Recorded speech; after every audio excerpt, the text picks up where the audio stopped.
السلام علیکم۔ کبھی سوچا ہے کہ آسمان اور ہماری روزمرہ کی زندگی میں ایک گہرا چھپا ہوا تعلق ہے؟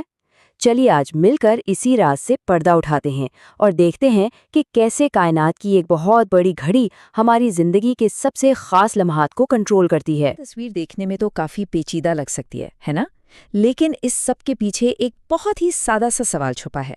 وہ سوال یہ ہے کہ آخر ایسا کیوں ہوتا ہے کہ گرمیوں میں دن لمبے ہوتے ہیں اور سردیوں میں ایک دم چھوٹے ہو جاتے ہیں؟ جواب اسی زمین کے جھکاؤ میں ہے، اور آج ہم اسی گتھی کو سلجھائیں گے۔ ہمارے اس سفر کا پہلا پڑاؤ ہے دن اور رات کی کہانی۔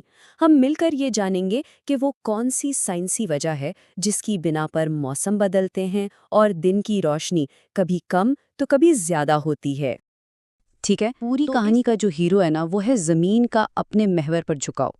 یہ بات سننے میں بہت معمولی لگتی ہے، لیکن اس کے اثرات بہت بڑے ہیں۔ اور یہ رہا وہ نمبر جس پر سب کچھ ٹکا ہوا ہے، 23.5 ڈگری۔ جی ہاں، 23.5 ڈگریز۔ ہماری زمین وہ بالکل سیدھی نہیں گھومتی، بلکہ اپنے محور پر اتنی جھکی بھی ہے، اور یہی معمولی سا جھکاؤ ہے جو ہر چیز کو بدل کر رکھ دیتا ہے۔ بالکل یہ صاف دکھا رہی ہے کہ یہ جھکاؤ کام کیسے کرتا ہے۔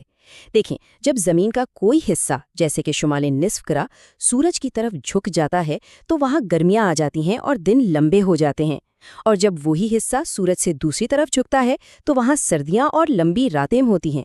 بس یہی وہ آسمانی چکر ہے جو موسم بناتا ہے۔ تو اب ہم یہ تو جان گئے کہ دن اور رات چھوٹے بڑے کیوں ہوتے ہیں۔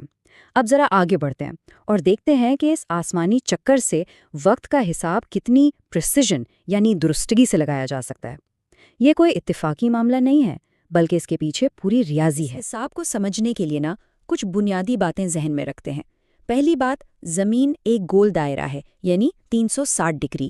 دوسری بات، یہ اپنا ایک چکر 24 گھنٹوں میں مکمل کرتی ہے۔ بس یہی دو باتیں وقت کے سارے حساب کی بنیاد۔ تو حساب بہت سیدھا ہے۔ سوچئے، پورا دائرہ ہے 360 ڈگری کا اور دن میں ہے 24 گھنٹے۔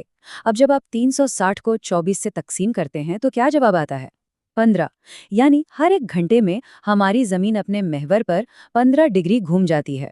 یہ ایک بہت ہی سادہ لیکن کمال کی مساوات ہے۔ اس کا عملی مطلب کیا ہوا؟ بالکل سادہ زبان میں، طول البلد یعنی لانجیٹیوڈ میں ہر 15 ڈگری کی تبدیلی کا مطلب ہے وقت میں پورے ایک گھنٹے کا فرق، یعنی جغرافیہ اور وقت ایک دوسرے سے سیدھے سیدھے جڑے ہوئے ہیں۔ اور اگر اس حساب کو ہم مزید باریکی سے دیکھیں تو پتہ چلتا ہے کہ طول البلد کا صرف 1 ڈگری وقت کے 4 منٹ کے برابر ہوتا ہے۔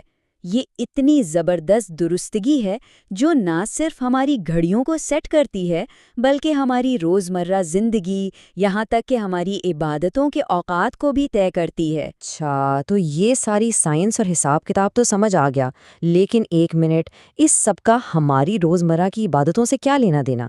یہ ایک بہت اہم سوال ہے نا؟ چلیے اب اس سائنس کو اپنی زندگی سے جوڑ کر دیکھتے ہیں۔ حصے میں ہم سائنس اور روحانیت کو ملانے والے ہیں۔ ہم دیکھیں گے کہ کس طرح آسمانوں کا نظام ہماری ایمانی رسومات سے جڑا ہوا ہے۔ یہ وہ نقطہ ہے جہاں یہ دونوں دنیائیں آپس میں ملتی ہیں۔ اسلامی عبادات میں ایک بہت اہم اصطلاح ہے طلوع آفتاب، مطلب سورج کا نکلنا۔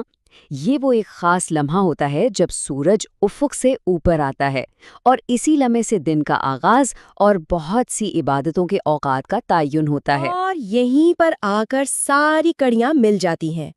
سورج کے نکلنے اور ڈوبنے کے جو اوقات ہیں جن پر ہماری نماز اور روزے کا دار و مدار ہے، وہ اتفاق سے نہیں ہوتے۔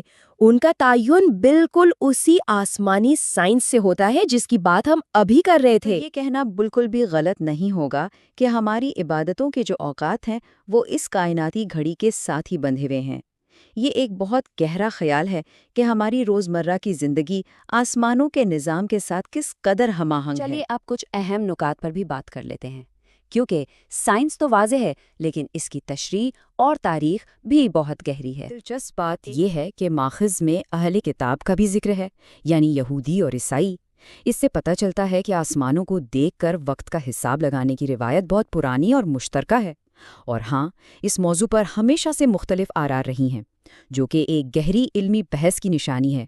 یعنی وقت کا بالکل صحیح پتہ لگانا صدیوں سے انسان کے لیے ایک بڑا چیلنج رہا تو ہے۔ آخر میں بات یہ ہے کہ زمین کا وہ چھوٹا سا 23.5 ڈگری کا جھکاؤ وہ صرف موسم نہیں بدلتا، وہ ہمارے وقت، ہماری گھڑیوں اور یہاں تک کہ ہماری عبادتوں کے نظام کو بھی چلاتا ہے۔ یہ خیال کتنا گہرا ہے کہ ہمارے روحانی معمولات بھی اسی کائناتی نظام کا حصہ ہیں، اس پر ضرور سوچیے گا۔